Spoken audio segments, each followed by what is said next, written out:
growing up, I had many expectations in my life, expectations of friendship, expectations of family, and expectations even of relationships. And before I'd even known it, my life was full of expectations.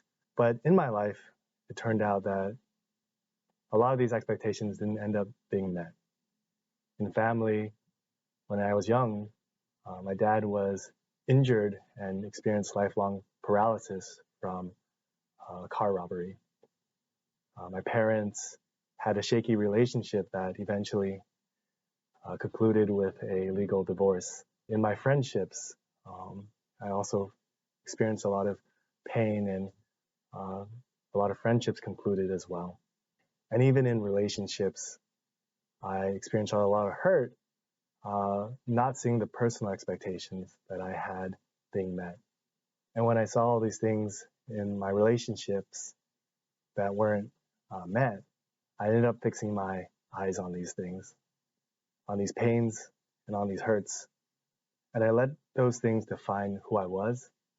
And perhaps more importantly, I let those things define who God was. And I found myself feeling more empty. And I found myself feeling hurt. And I found myself feeling very emotionally disillusioned. And I wondered if this is what it means in the scriptures to have a stone heart. But God promises a heart of flesh. He promises a soft heart, a warm heart, and an alive heart. I realized that as I was fixing my eyes on these things, that I had actually left myself stuck. And God had so much more in store for me. That when I took my eyes off these things, all the pains and hurts and struggles that I've been through and all the expectations that I had, it didn't mean that these things didn't matter or that they stopped mattering, but it did allow God to open up my perspective and to see that He was actually present during those times of pain and difficulty. I realized that my dad's immobility didn't mean that I had to be stuck in my life with a feeling of burden or a feeling of anguish or self-pity. I realized that in my broken friendships that I didn't have to stay broken. And I realized that in the relationships where there was pain and hurt, that there was also an opportunity and a possibility for healing and restoration.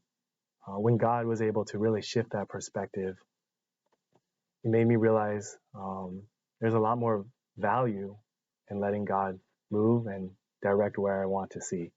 And so I have a verse to share that God has been kind of putting on my heart in this season, which is from Proverbs 3.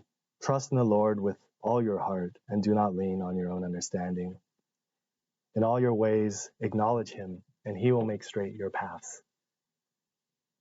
Was I acknowledging God in the seasons of my life?